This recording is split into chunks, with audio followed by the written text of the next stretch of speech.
Careful, you just don't fall. Fall in love, that is, with bustling, beautiful Belfast. Hello. Morning, my dear. A city with a truly Titanic place in history. They called her the ship of dreams. From the shipyards where the most famous cruise ship in the history of the world was pieced together, to the gates that still close every night, dividing this city with fortress-like walls after decades of protest and violence, This is the rubber bullet. bombings and bad will. Now, after atrocities such as that there, you would have found then a massive uprising in people wanting to join the IRA. We are learning all about this city's troubled past, Even in our lifetime, which, is kind of crazy to think about. its festive present, and asking, what does the future hold? I've never been put on the spot like that. No trip to this part of Europe is complete without a stop in one of the most historic, complicated, complex cities you'll ever visit. And we are taking you there to give you a first-hand account. We are in Belfast, Northern Ireland, in this episode of Window Seat.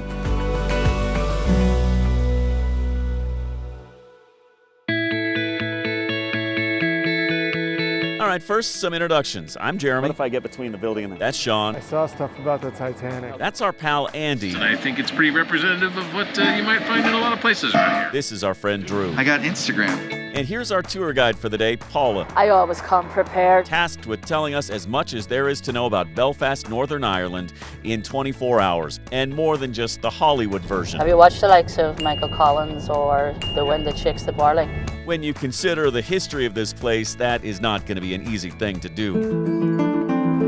Okay, so this here is known as the Welcome Wall. Paula starts by condensing centuries of history and conflict into about 5 minutes. After the famine, you have then the 1916 Easter Rising. Have you ever heard of a man named Oliver Cromwell? Now, when we cross into the Protestant community, you will not see the Irish flag. An immersive primer on the circumstances that led to the fighting that dominated headlines from the 1960s to the 1990s and beyond. So this is the first stop, and this is where I will then kind of give a wee bit of history. Known as the Troubles, violence broke out on these very streets between Protestants and Catholics. Now, what you'll find is this here is known as the International Wall. Protestants, or Unionists, wanted to remain part of the United Kingdom, and the mostly Roman Catholic nationalists wanted Northern Ireland to become part of the Republic of Ireland. You will find still some kind of historical relevance with the history of the Troubles. So here you have the Spring Hill Westrach massacre. Now, from 71 to 73, there was 2 massacres here in Belfast.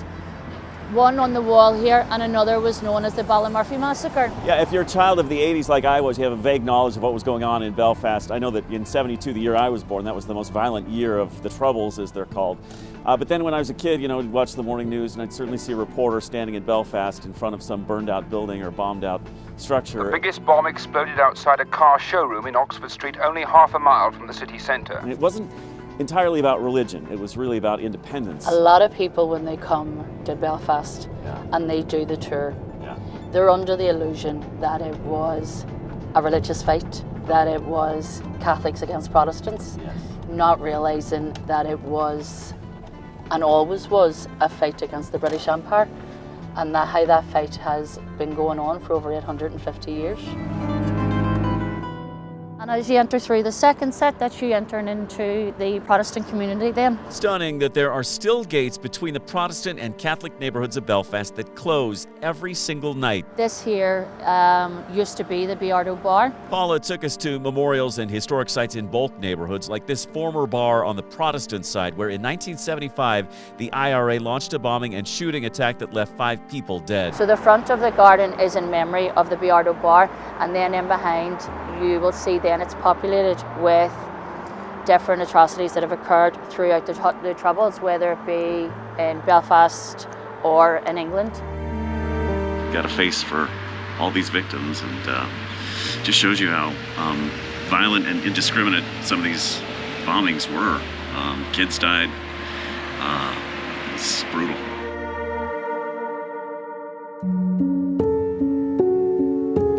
As we pass through inner Belfast, it is clear from the murals and signs that emotions are still raw, and some locals feel a timely connection to other conflicts going on in the world right now. So on the Shankill Road, you'll normally see about 5 different flags. In West Belfast, where the Union Jack still flies, we found memorials to well-known figures, past and present, felled by enemies, either tangible or taboo. So this here, as we've come in off the main Shankill Road there, and the mural here on the left is that of a loyalist commander, and his name was Stephen McCaig, with the nickname Top Gun. He was a sniper in the UDA, and he participated during the 80s and early 90s. He passed away in the year 2000 from a drugs overdose.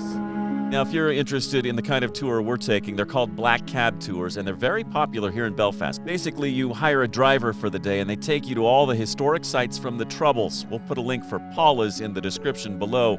She still has a few more stops for us. This is an exact replica of what a woman's cell would have been in Armagh Prison. Like this place, the Eileen Hickey Irish Republican Museum. This is Eileen Hickey herself. Named for the late Republican activist incarcerated for 4.5 years for her efforts to make Northern Ireland part of a united Ireland. And this is Eileen Hickey's actual name card. The place is a history museum of the Troubles, chock full of uniforms and artifacts, photographs and newspaper headlines from the decades-long conflict. Now you'll find those artifacts throughout the entire museum.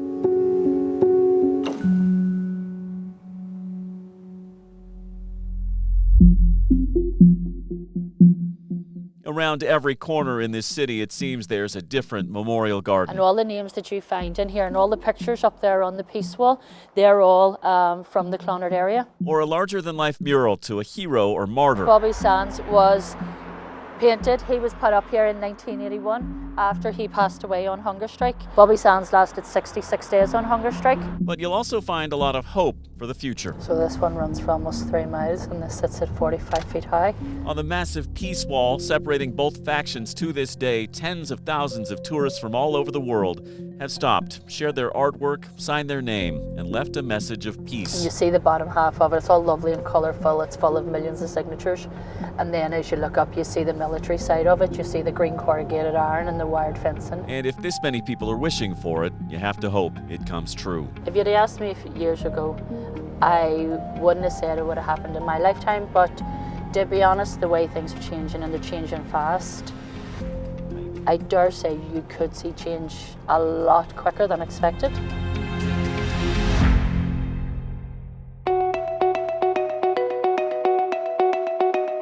After learning as much as we could soak in about the Troubles, it was time to turn our attention to Belfast's maritime history. And it has a titanic place in the shipbuilding business. Right here in these shipyards is where Titanic was pieced together. We're going to get to check out how it was built right here at this museum. Inside this glimmering aluminum ultra-modern building that stands 126 feet tall, the same height as Titanic's hull, you'll find Titanic Belfast. Hard to believe the museum is already 12 years old because it's glistening and pristine and full of technology that will absolutely wow you as it tells the origin story of Titanic. For a ticket price of about $31 US for adults, you get to experience Titanic from the time it was a dream to the time it shoved off from the Belfast shipyards en route to its ill-fated maiden voyage. It starts with a history lesson about Belfast, its rapid expansion during the Irish potato famine as people came here looking for work. There are also more details here on the long-standing troubles between England and Ireland, and the industrial and technological advances that paved the way for the world's largest cruise ship to be constructed right here, starting in 1909 at the Harland & Wolff shipyard, where they still build ships to this day. They fly the British flag, James, and they shall be constructed in our finest shipyard by our most skilled craftsmen. It is an homage to the transatlantic cruise ship's golden era, where luxury ruled and bigger was always better. And again, the tech in here is amazing, from the blueprints that guided the shipbuilders to this Disney-esque amusement park ride that takes you on a journey recreating the entire building process. Through the magic of animation, they've recreated the interior of the ship. And the ship decks, the only thing missing here is that brisk North Atlantic wind. A virtual reality butler tends to passengers in this recreated first-class suite, and it's hard not to get swept up in the luxury of it all. And until you hear that mayday call coming from the next room. In here, they relive the moment Titanic signaled to all the ships at sea that she'd hit an iceberg. 2 hours and 40 minutes later, she'd be fully swallowed up by the Atlantic. I'm down with a crash on the water. In this room, you meet some of the ship's most famous passengers, like the unsinkable Molly Brown. And down the hall, a sobering reminder of Titanic's toll, the names of all those who made it out alive, and the 1,512 lives lost that fateful night. In one of the final rooms of the museum, you get an underwater feel as the lives lost are remembered, while footage from the actual Titanic wreckage site plays beneath the glass floor below. It is somber and touching and exceedingly well done, and there's a nice touch at the very end where you can actually pose like Jack and Rose from the movie right there at the front of the ship. That's not to say everything about Titanic Belfast is perfect. There's something uncomfortable about the complete commercialism here. We know, obviously, they have to pay the bills, but it feels slightly exploitive to profit so greatly from the deaths of so many people. I mean, do we really need Titanic candy? Still, given all the high tech and history, this place is definitely worth a visit. It was very interactive, much more than I would have expected, because you don't know what to expect when you walk into a lot of these museums. Far exceeded any expectations I had. A lot of history in there. It's very poignant at points, very ethereal at points. What's fascinating about the museum is you really follow it from soup to nuts when it comes to the construction, design, the building, which took forever, the fitting out, which took almost a year. It took a lot to get this ship ready to go, and they thought this was going to be the grandest, most enduring ship in the history of the world, and had fate not aligned that night, it may well have been. Who knows how long this thing could have sailed the seas. It was just that perfect combination of weather, of speed, of lack of preparation that caused this ship to wind up on the floor of the Atlantic that night. And you have to wonder, had it not happened, would we even know the name Titanic? We probably wouldn't.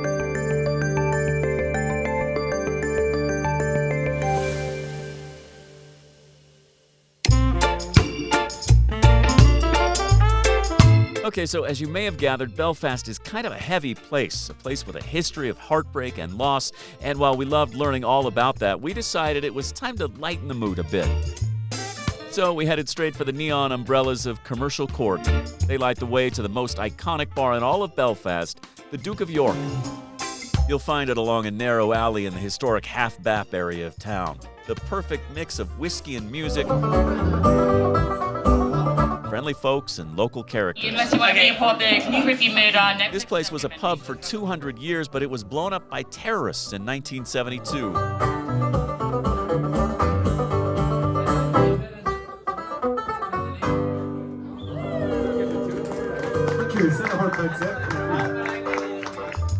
But here it stands anew today, not a spare square inch on the walls, every vertical surface covered with mirrors and signage and Belfast bric-a-brac.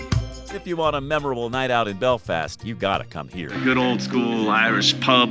So there you have it, 24 hours in Belfast with a little fun and a whole lot of history mixed in. Came out here, we wanted to learn a lot today. It's really cool to kind of see the history and hear it a lot firsthand, up close and personal. A modern-day walled city separated by steel and paint. So the ones you were head out, are they smaller than that then? And philosophies about the fate of Northern Ireland and where its allegiances should lie. So the barbed wire and gates remain, so do the murals, and so do the memories of this city's violent past. But there is so much hope for a beautiful and bright future here in Belfast, Northern Ireland. And we've got our fingers crossed too, because it is a great city and one of the most interesting historic places we visited in this part of the world. That's it for this episode of Window Seat. I'm Jeremy Hubbard in Belfast, Northern Ireland. We'll see you right back here for the next episode.